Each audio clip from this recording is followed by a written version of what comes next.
No, you got it, man. Shh.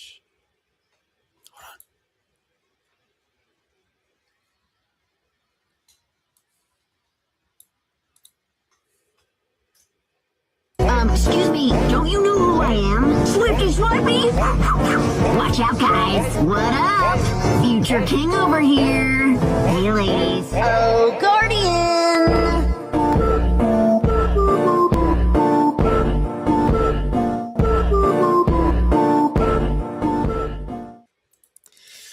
Welcome back to another episode of the Burgh Breakdahn. I'm your host, Josh Kubala, with Kerry Wolff. I bet Henry Davis said it was the absolute last thing you were expecting out of that one. I certainly didn't see that coming. Little known fact about Henry, he's the only player to have homered off Shohei Ohtani twice in a game. Ever? So, ever. Well, I mean, Ohtani's not been around forever. That's why they call him Hammer and Hank. Or at least he was the first. At Yeah. least the first. Wow, that's an unbelievable stat. I can't believe that's a real thing. We got an exciting episode for you guys today. We got a lot to talk about. We haven't been on in a few weeks, so apologies for that. But we got a lot to catch up on today. I don't even know where to start. I mean, we're pretty much over the college season now. So Pitt, I mean, they're cooked. Penn State, they're cooked. So they've been not in any kind of national contention at all during the season, really. So, I mean, for them, the Pinstripe Bowl for the Penn State Nittany Lions. So I'll just get them out of the way real quick. Good luck to them. I think the game's on the 27th. I think it's, maybe I'm wrong. I don't even know. I thought they were playing Clemson, someone said, but I don't even know really for sure. So Penn State, that's all done. Pitt, I mean, I don't even know what's going on. The Cheez-It Bowl or whatever. So that's done. Moving on to the real sports. Where should we even start? Should we just start with the let's start with the lures? With the lures. Let's start with the lures. Let's start with the lures. We have not discussed. I'm trying to think of the last game we discussed on here. Did we talk about the Bills game? I don't think we need. I think that was what was next. So the Bills game, we're gonna do. So we didn't talk about it, and we're still not gonna talk about it. We're just gonna move on from the Bills game. Pretend that just wasn't a game. It was boring. No one cared. I don't even remember it. I actually don't remember any plays from the Bills game. I don't remember if we scored or anything. So that's done and over with. But then there was the Ravens game. And it was our first taste of Steelers December football. You know, we will unleash hell in December. We will. Are they? That's what I'm hearing. Yeah, I mean, that Ravens game looked good. I mean, it didn't.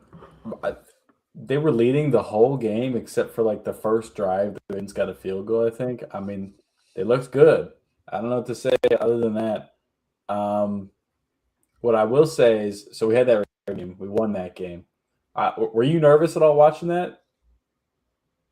No. Like, before we were up, yeah. But then when we scored, we didn't score too much longer after that. And then it was 14-3 or whatever it was. And no, I wasn't nervous at all. I was sitting there and just enjoying the win. And yeah, I just had a feeling. I was never nervous. I just knew that once we were up like that much, I was like, this is just going to be us steamrolling them. They're going to come back and it's going to get close. I thought it'd be like the Vikings game, sort of, where they looked really good and they looked like it was just BTA.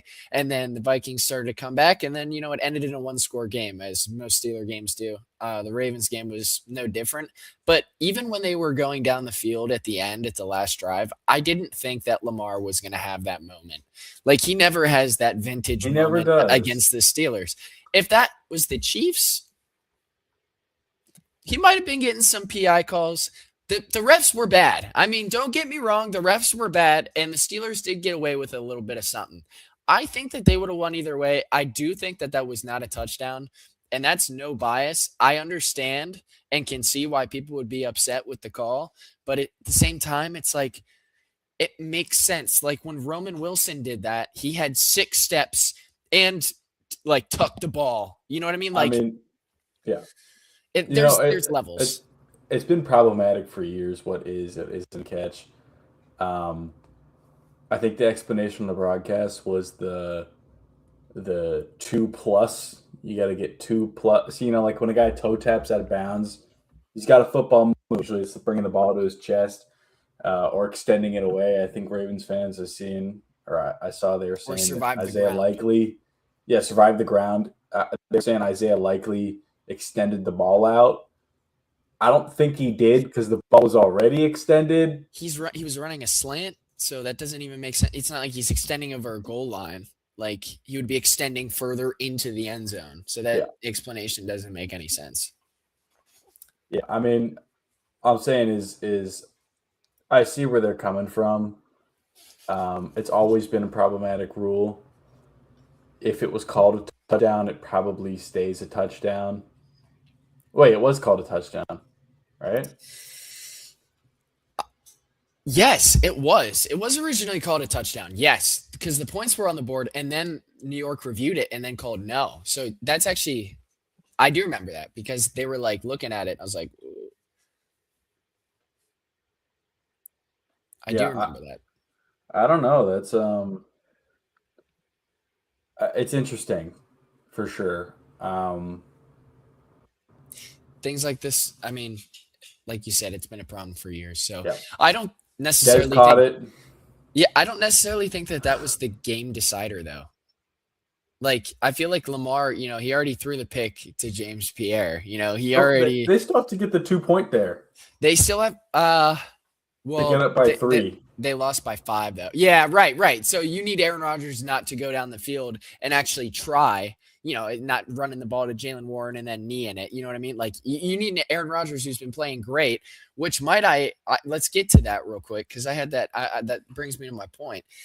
Aaron Rodgers is going nuts right now, and it's kind of unreal because only like I can think of Tom Brady doing this at someone's age. Like, I'm just not saying that they're the same levels, but saying that the level of consistency and the level of play, like Aaron Rodgers still has the same hard throwing arm that he did like 15 years ago. And that's unreal that he can throw the ball as far and as hard as he used to. That's unreal.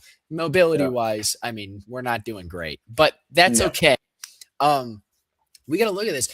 The past 2 games, okay? So in the win against the Ravens, 23 for 34, which I believe is like a 67 percentage completion rate. 284.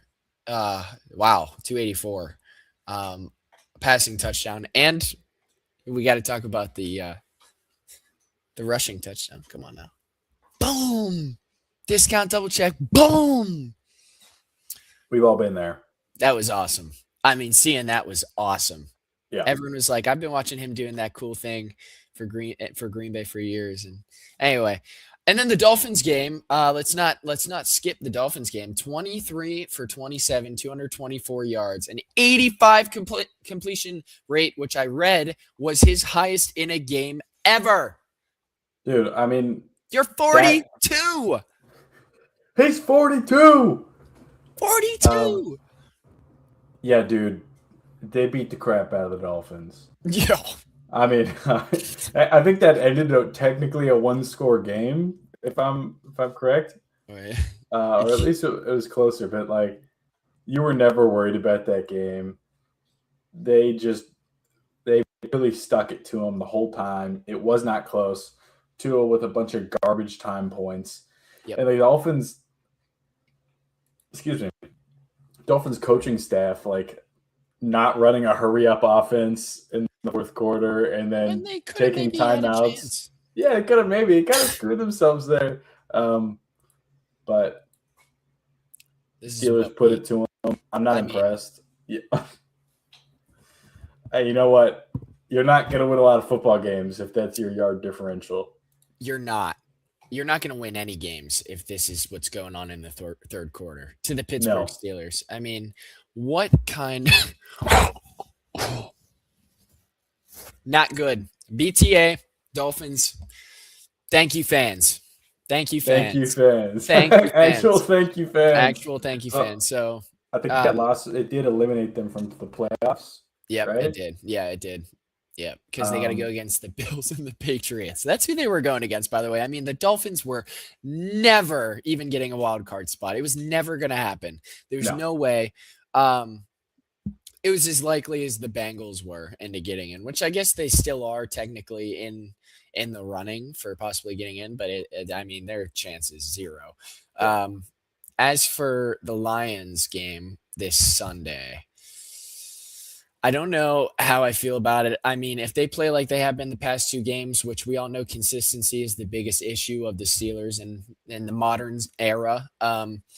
If they were somehow consistent in December football and they did play how they've been playing, they could easily beat the Lions in a, I would say 28-24 kind of game.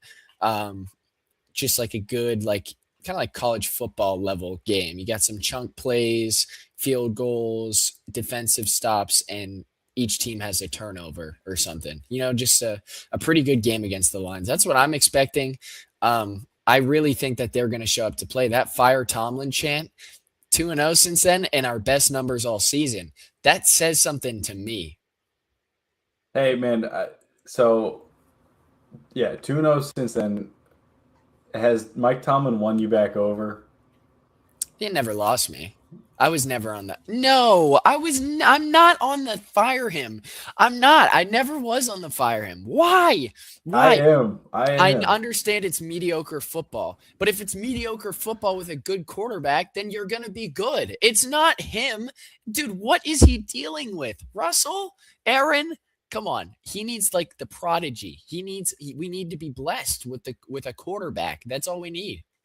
You know what? That's how Tomlin got his first Super Bowl. He was blessed with a roster that a better coach gave him, and he, just went and executed business. Give me Drake May. Get me him. LeBron. It's okay. We're good. Will Howard is here. Will Howard is here.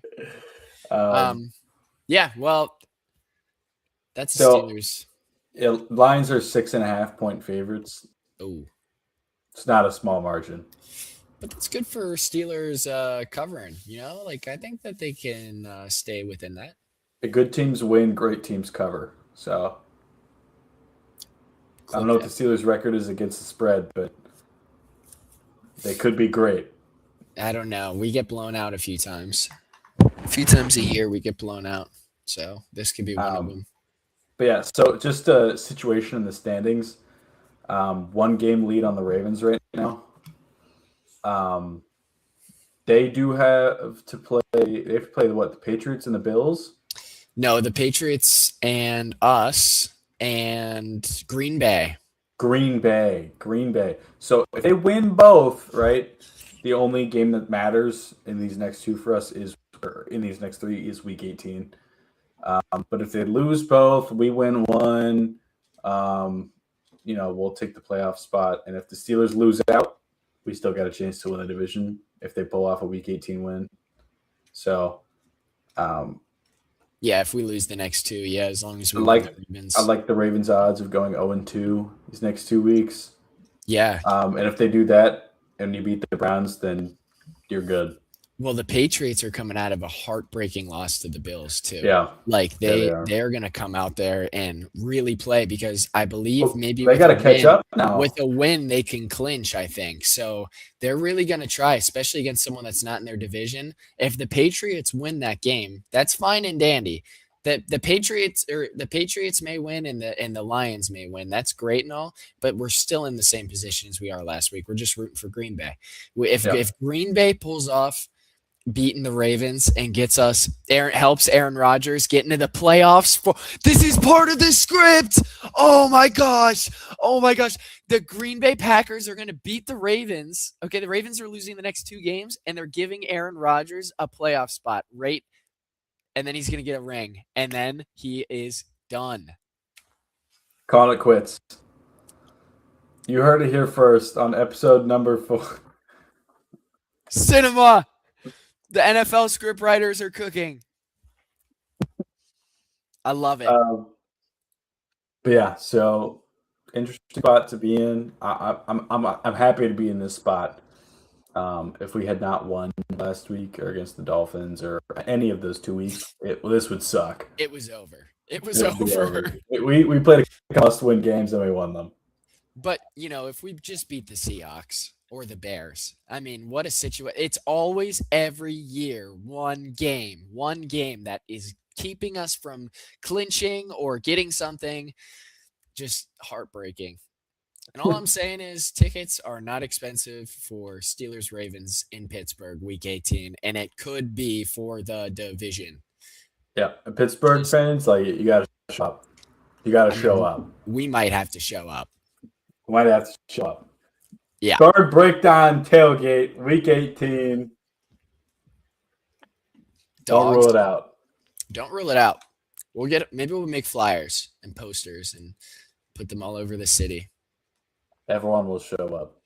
Maybe we'll get a booth and put it on the North Shore, and then when drunk people walk by, we'll just be like, Steelers are winning the Super Bowl. Changed my mind. Steelers are winning this year. Yeah, I'm good on the Steelers. Yeah. Anyway, that's the Steelers. We'll see what happens this Sunday. I guess moving on, we got to talk about the Pens now. We got to talk about the Pens, man. So they're on a 6-game losing streak. Just to start us off here, 6-game losing streak. Still not able to get a win in a shootout. Choking leads left and right. OT losses to the Stars, Ducks, Sharks, and Mammoth, and then L's to the Oilers and Canadians. 5 of those in a row were at home.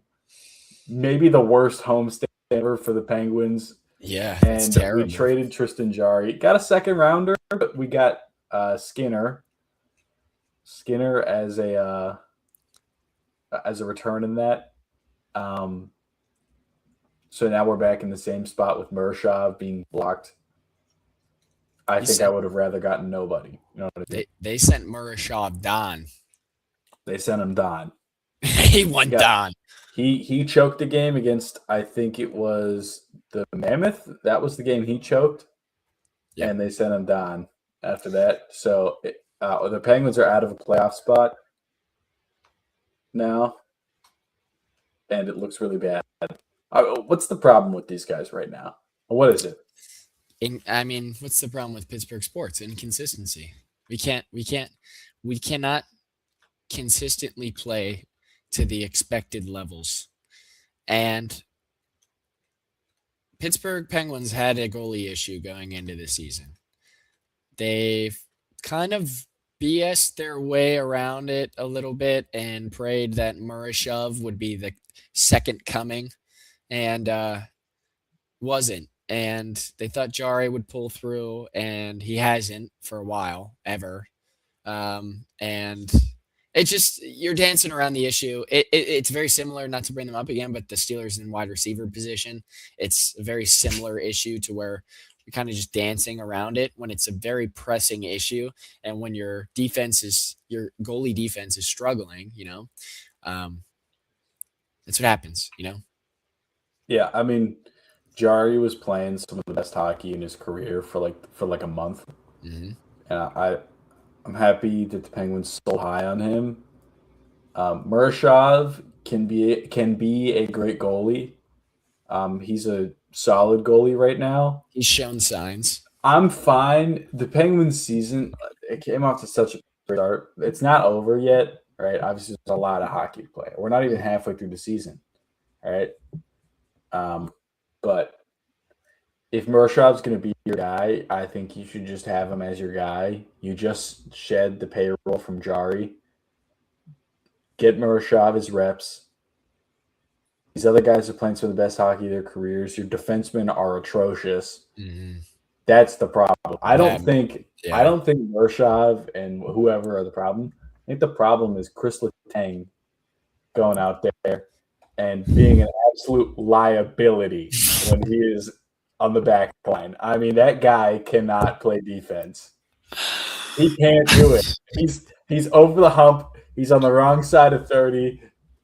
Give him a statue with Malkin and Crosby and get him out. He can't do it anymore. It may be over for him. You gotta sit and think, the goalie's under a lot of pressure, but that's maybe because the defense ain't getting it out. We're not holding it up. We're not holding up. No, we aren't. Yeah. It doesn't look good. It doesn't look good. If you watch a game, they just look. It feels like when the opposing team gets the ball past the forwards, it's going in. I don't have any faith that the defensemen are able to put a body in front of it.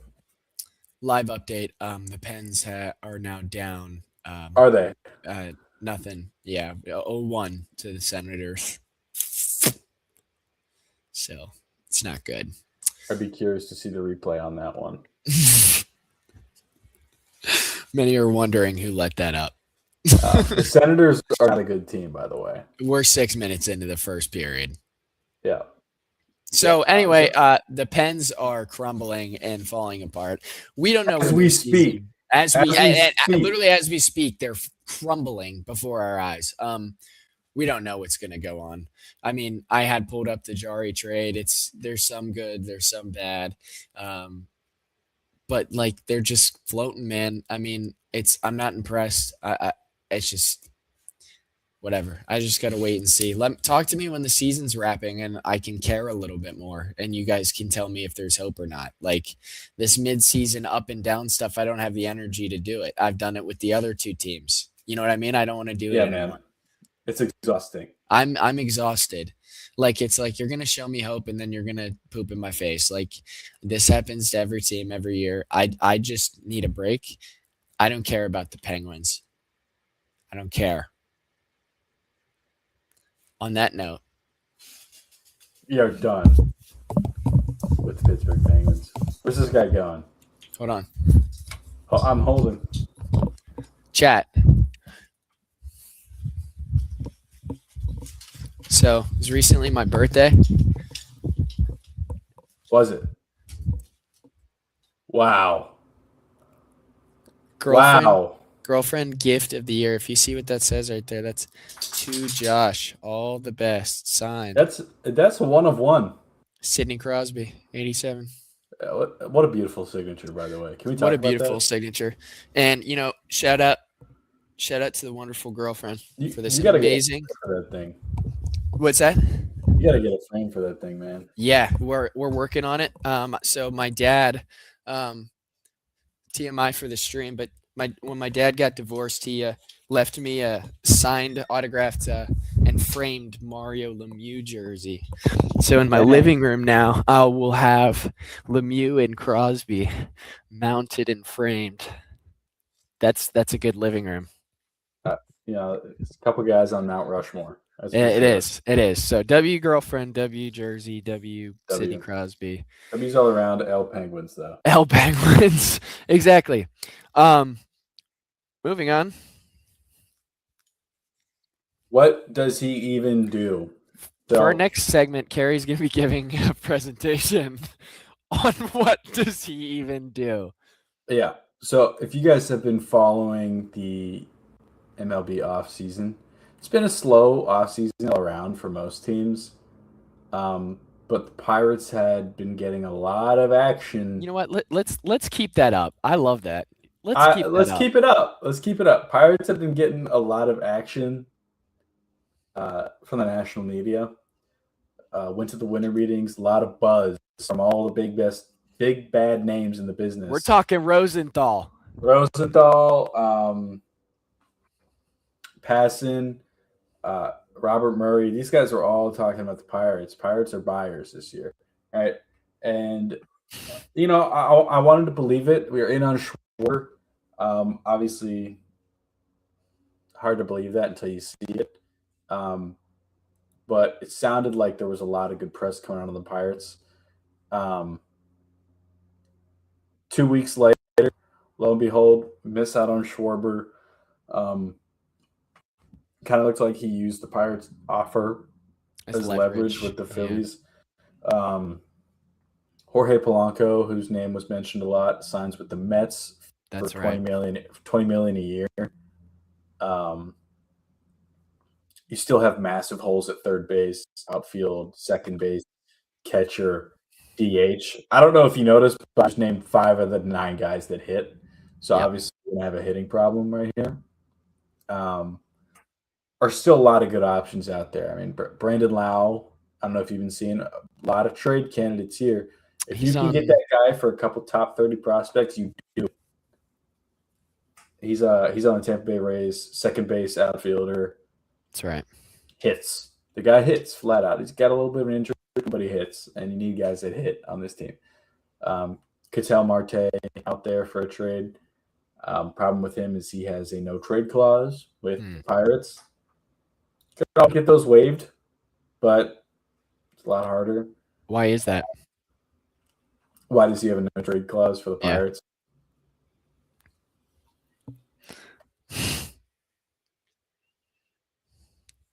I don't know. I don't think I would play for the Pirates.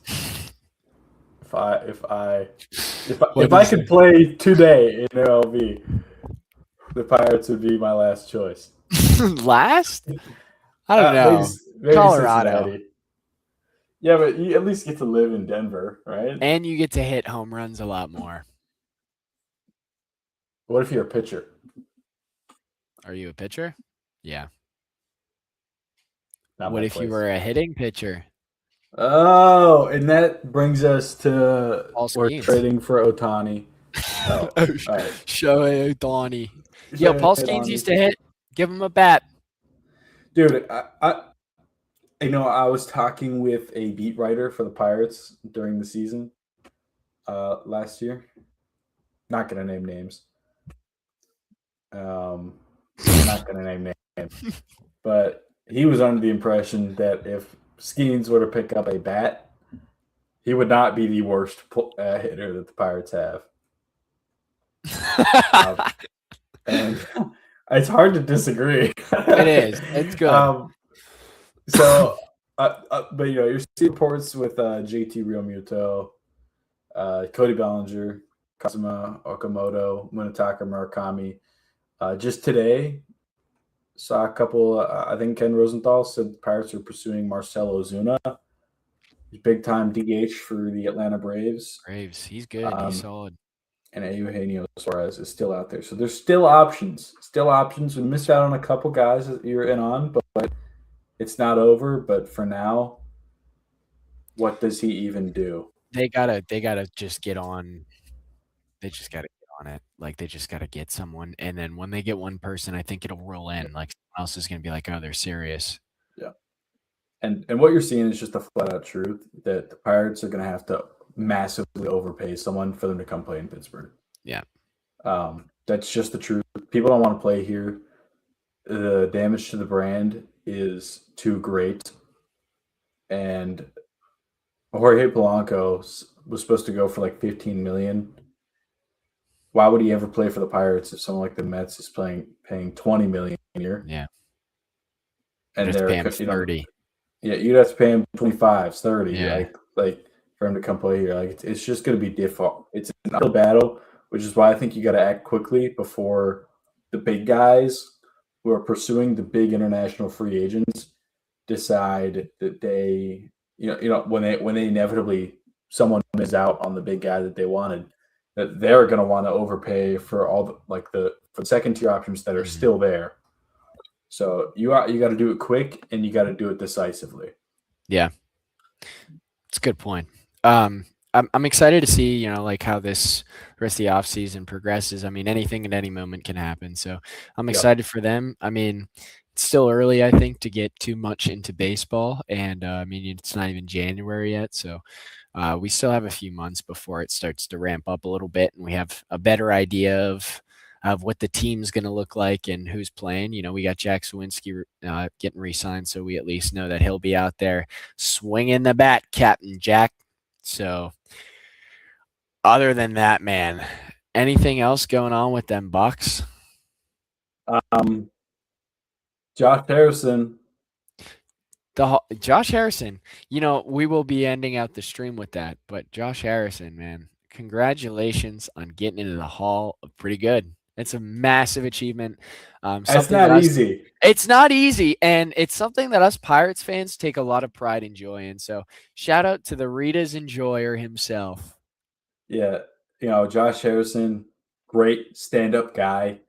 You watch that guy play baseball, and you're like, that's how it's meant to be played.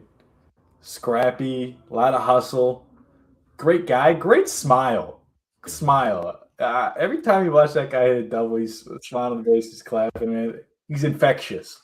They would say Jay Hay is going to make your day. I remember them used to say. He's going to make your day. Jay Hay making your day. But yeah, after when I was a much younger boy, after a Pirates Sunday game, Pirates Sunday day games, 1:35, kids run the bases. We had a little secret parking spot in the north side, or you park free. I'm not paying those parking garage prices. No, you're not going to the casino yet. And you're tired from running the bases, and you walk into the Ritas that used to be there. I think it's closed now. You walk into the Ritas, and there's Josh Harrison getting a nice sweet treat after the game. But that's Josh Harrison, and obviously, he's a great guy. Pays for my Swedish fish Ritas, and you go home. What a guy! With a smile on your face. Jay Hay, Josh Harrison himself, buying you Rita's Italian ice. Like That's the wrong way around. I should be buying him Ritas. I mean, Jay Hay making your day. I feel making your day. Jay Hay making your day. I feel like with that we should clip in our video and wrap up. Yeah? Yeah, I like that. So we're gonna show you guys haul a pretty good Josh Harrison to you. Hey, we got a chatter ready for this live debut of our new short. Thank you all for tuning in to the Burgh Breakdown this week. We'll be back next week after the Steelers beat the Lions. This week they're going down. They're going down. There we go. Is mad, I get more butt than ashtrays. The fair one, I get mine the fast way. Ski mask way, and the ransom notes. Far from handsome, but damn a nigga tote much. More guns than roses, foes is shaking in their boots. A visible bully, like the gooch disappear, vamoose, you whack to me. Take them rhymes back to the factory. I see the gimmicks, the whack lyrics, the shit is depressing, pathetic. Please forget it. You're mad cause my style you're admiring. Don't be mad, UPS is hiring. You should have been the cop, hip hop. With that freestyle, you're bound to